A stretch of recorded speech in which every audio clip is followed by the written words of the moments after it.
အထည်တွေရောင်းချတဲ့အခါမှာလက်လီပဲရောင်းရောင်းလက်ကားပဲရောင်းရောင်းကိုရောင်းတဲ့အထည်တွေကပြန်ရောင်းရင်လည်းညနေပန်းလှတယ်စိတ်ကြိုက်ဈေးခေါ်ပြီးတော့မှရောင်းလို့ရတယ်ဆိုရင်ရောင်းချတဲ့လူတွေတကယ်ကိုအဆင်ပြေစေပါတယ်အဲဒါကြောင့်လက်ကားသမားတွေကပြန်ရောင်းရင်လည်းအမြတ်တွေအများကြီးရမယ်ရောင်းမန်းတွေလည်းလှပြီးတော့မှစိတ်ကြိုက်ဈေးခေါ်ရောင်းနိုင်မယ့်အထည်တွေကို line collection ကထုတ်လုပ်ပေးထားပါတယ်အဲ့ဒါဘာဒီဇိုင်းလေးတွေလဲဆိုတော့ဒီလိုမျိုးပိတ်ဖောက်စာအဲ့ဒီတစ်ထည်ချင်းဒီဇိုင်းလေးတွေပါပဲเนาะဒီတစ်ခါ line collection ဒီဇိုင်းမျိုးထုတ်လုပ်ပေးထားတယ်ဒီဒါလေးကကော်လန်လေးပါတဲ့ဒီဇိုင်းလေး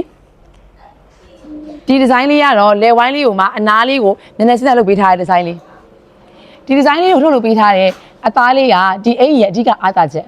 သုံးပေးထားတဲ့ပိတ်စအသားလေးကစီလီနေပိတ်ပေါက်စာအစ်စ်ကိုသုံးပေးထားတယ်ခြေသားလို့ပြောလိုက်တာနဲ့ပြန်ရောင်းတဲ့သူတွေရောဝတ်တဲ့လူတွေရောအရင်စိုးရင်တဲ့ချက်ရှိတယ်အဲ့ဒါဘာလဲဆိုတော့ခြေသားတွေကလျှော်လိုက်ရင်ရေအရန်ကျုံသွားတာမျိုးအယောင်တွေမှိန်သွားတာမျိုးပြီးအသားတွေကဖွာဆုပ်ပြီးတော့မှရွဲသွားတာမျိုးတွေအရင်စိတ်ပူကြတယ်လုံးဝစိတ်မပူပါနဲ့နော် Line Collection ကကိုယ့်ရဲ့လက်ကား customer တွေရောင်းတဲ့အခါမှာတကယ်ကိုမြင်တယ်မှလှစေဖို့အတွက် quality အကောင်းဆုံးဆိုတဲ့အသားတွေကိုရွေးချယ်ပြီးသုံးပေးထားပါတယ် quality ကောင်းတယ်ဆိုတာလေခုနလိုမျိုးခြေသားတွေအတွက်စိတ်ပူနေရမယ့်အချက်တွေကိုလုံးဝစိတ်ပူစရာမလိုဘဲနဲ့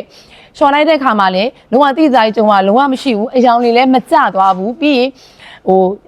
ဖွာဆုပ်ပြီးတော့မှရွေးသွားမျိုးလုံးဝမရှိတဲ့အသားတွေကိုပဲတကယ်ကိုအာမခံအပြည့်နဲ့ထုတ်လုပ်ပေးထားပါတယ်ဒီအသားလေးတွေကလေဝေးလိုက်ရင်လည်းတကယ်ကိုအေးတယ်နှစ်ခါသုံးခါရှော်ပြီးဝေးလိုက်လို့ရှိရင်လည်းဒီငကိုအရသာတွေအတိုင်းပဲအေးပြီးတော့မှခန္ဓာကိုယ်ပေါ်မှာကိုယ့်ကိုနားလည်မှုပေးနိုင်ဆိုအသားလိုအောင်ပြောလို့ရပါတယ်Line Collection ရလေဒီလိုဒီဇိုင်းတွေကိုသုံးပေးထားတဲ့ပိတ်စာရင်ကောင်းတာမဟုတ်ဘူးเนาะဒီဇိုင်နာမိတ်ပတ်တန်နဲ့တေချာလေးထုတ်လုပ်ပေးထားရဆိုတော့ဒီဇိုင်းတစ်ခုချင်းစီရဲ့ဟိုလှပမှုကပို့ပြီးတော့ပေါ်လွင်စေပါတယ်ဒီဒီဇိုင်းလေးဆိုရင်လေဝိုင်းလေးကိုမှကျိုးချီလေးကိုအနားလေးနည်းနည်းစဉ်းစားချုပ်ပေးထားတယ်အောက်နားမှာဆိုလို့ရှိရင်လည်းဂုံလေးကိုအလှဆင်ပေးထားတယ်ပြီးရင်လက်ဖောင်းလေးကလည်းဒီအင်ကြီးလေးကိုပို့ပြီးတော့မှကြွားစေရဲ့အားသာချက်လေးပါလူငယ်ဝဲလူနဲ့ပိုင်ပိုင်ပို့လည်းခဲလိုက်ဖက်စေပါတယ်နောက်ဒီဇိုင်းတစ်ခုကကော်လန်လေးနဲ့ကော်လန်လေးပါမှစက်နေတဲ့ရှင်းမရတဲ့ဆိုတကယ်ကိုအဆင်ပြေစေတယ်ဒီမှာ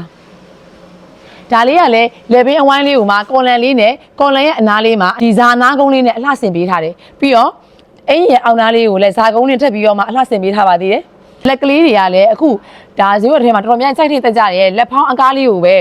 သုံးပေးထားတယ်ဒီလက်တွေကပိတ်တွေတကယ်ကုန်နေနော်ဒါပေမဲ့ပိတ်စတွေအများကြီးသုံးထားပြီမဲ့ရောင်းချတဲ့ဈေးတွေကတကယ်ကိုတန်စီရမယ်